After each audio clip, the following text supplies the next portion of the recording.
Congress front runner रही है state root की मांग को लेके, जिसने चलो श्रीनगर का प्रोग्राम भी रखा, हर ज़िले से लोग चल के आए, फिर चलो जम्मू का प्रोग्राम रखा, हर ज़िले से लोग जम्मू चल के आए, फिर जंतर मंतर में कई सैकड़ों कार्यकर्ता को लेके हम वहाँ पे गए।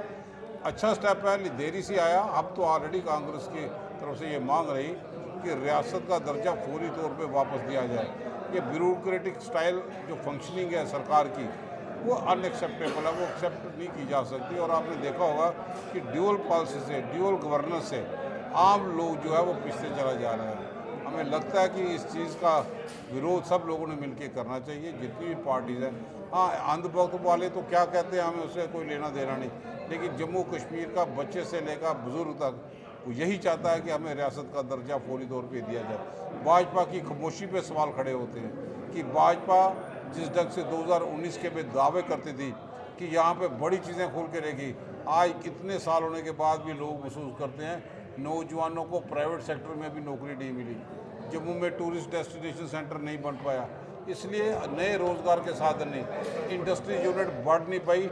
बड़े बड़े इंडस्ट्रीज सेक्टर में जो इंडस्ट्रीज थी, चाहे वो सरिये की मिलने थी, वो भी बंद हो गई। कुल्फ़ी जो सरिये की बनाते थे वो भी बंद। अशोकनगर पूरा गन मैन्युफैक्चर वाले वो सारा बंद हो गया।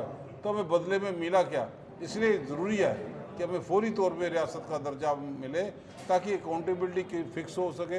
इलेक्टेड गवर्नमेंट का एक मकाम होता है, लोग अपनी बात उससे रख सकते हैं और उससे सवाल भी पूछ सकते हैं और मसालों का समाधान भी निकाल सकते हैं। इसलिए 29 MLA की खामोशी रखना, हमें लगता है कि उसने जम्मू कश्मीर के अवाम के पीठ के पीछे छोरा घोंपने का काम किया, जयचंद का काम किया। आज NC ने इनिशिएटिव ले लिया, हमें लगता है कि कांग्रेस ने तो पहले ही ले लिया था।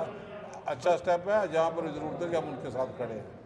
कांग्रेस तो ऑलरेडी इंडिया ब्लॉक का हिस्सा है। आपने देखा होगा, पेपरों में भी पढ़ा होगा, इंडिया ब्लॉक में ही सब पार्टिसिपेट करने के लिए NC वहाँ पे जा रही है। जिन पे शक है तो उनको बुलाया होगा। अब पार्टी का लीडरशिप, उसका मैंडेट है किस किस को किस टाइम पे बुलाए, जहाँ पे ज़रूर समझे, उस पर कोई ज़्यादा टिप्पणी की ज़रूरत नहीं। स्वागत है।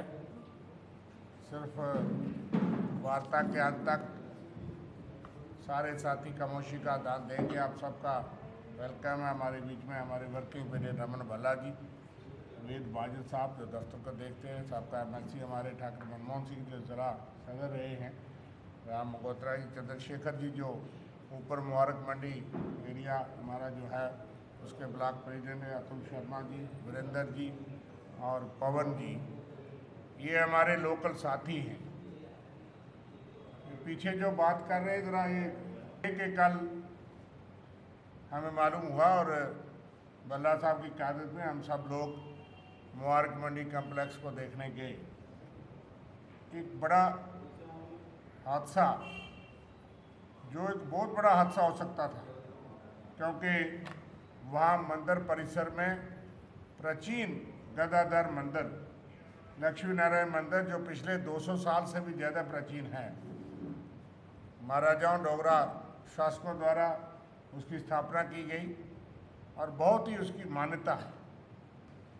और भगवान ने सुरक्षा की कि वो भंडारा ख़त्म हो गया था, लोग डिस्पर्स हो गए थे, और उसके बाद ये घटना हुई कि वो सारा मंदिर और वो छत्ती गली, अंधेरी गली भी कहते थे, वो एक धरोहर है, हेरिटेज है, वो सारा गिर गया। डोगरा विरासत की पहचान, डोगरा हेरिटेज जिसको प्रोटेक्टेड मॉन्यूमेंट है, और वहाँ इतने अनप्रोफेशनल और अनप्लान तरीके से, जिस तरीके से हमने देखा कि तबाही का मंजर है, और वह बहुत बड़ा हादसा और भी हो सकता था, लेकिन हादसा तो हो गया।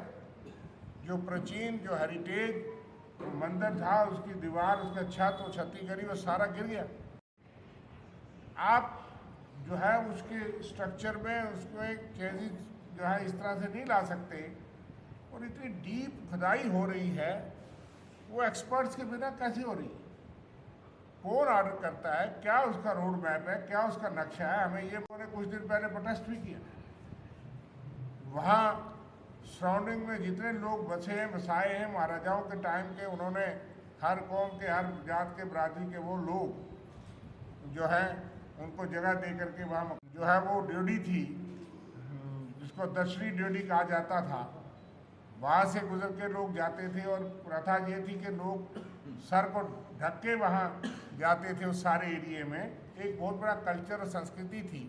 और वहाँ जो चबूतरा था, कल हमने देखा कि जो महाराजा का लोक अदालत जहाँ लग रहा है, जहाँ मॉन्यूमेंट की, जो हेरिटेज की, डोगरा धरोहर की रक्षा की जा रही है, पिछले 20 सालों से वहाँ छुटपुट इस तरह की वारदातें और कई तरह की बिल्डिंग गिरी।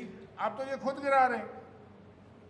पिछले 2 साल 3 साल से वहाँ, पहले हमने सुना कि वो इंफॉर्मेशन डिपार्टमेंट में आप सब जाते थे, हम जाते थे, उसकी बिल्डिंग को रेनोवेट किया गया कि हेरिटेज की दफ्तर को वहाँ शिफ्ट करना है। और सुनने में आया कि 7-7 लाख रुपया जो है उस पर खर्च किया गया। और उसके बाद फिर उसको तोड़ने में इतना, उसके लिए टेंडर हुए। ये सारे आसपास के हमारे लोग और वहाँ काफ़ी लोग कल जमा हुए, उन्होंने रोष व्यक्त किया। लोग मिट्टी खा रहे हैं पिछले कई सालों से।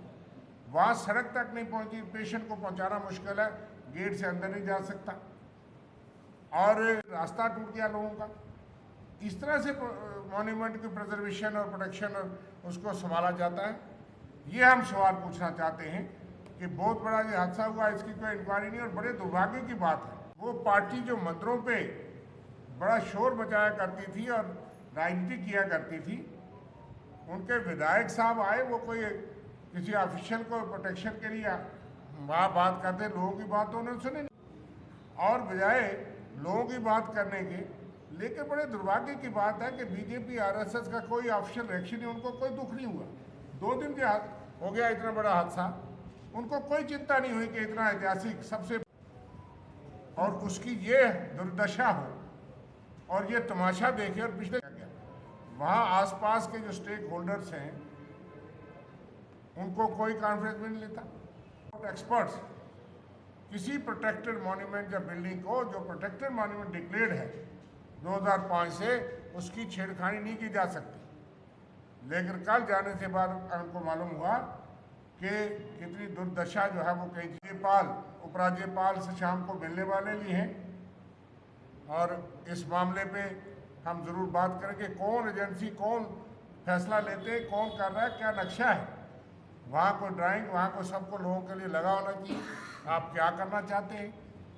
तो इतनी बड़ी इम्पोर्टेंस की और सारी पहचान को ख़त्म करने की साजिश है, क्योंकि वहाँ बड़ी रियल एस्टेट है। वो भारतीय जनता पार्टी और उन लोगों की खामोशी क्यों, जो ये चुपके से तमाशा देखते हैं। इसलिए हम इस पर गहरी चिंता व्यक्त करते हैं। और बड़ी ट्रेजेडी जो है वो कल बच गई, लेकिन इससे बड़ी जो है बड़ा नुकसान जो है वो कोऑर्डिनेशन कहाँ नज़र आ रही है। तो ये बड़ी दुर्भाग्यपूर्ण बात है। और माननीय भल्ला जी को मैं दरख्वास्त करूँगा कि इस पर आपके माध्यम से सरकार का ध्यान भी इसकी तरफ आकर्षित यहाँ पे होगा, और जो भी एजेंसीज हैं आपस में कोऑर्डिनेट करें और उसको प्रिजर्व करने की पूरा पुख्ता बंदोबस्त करें।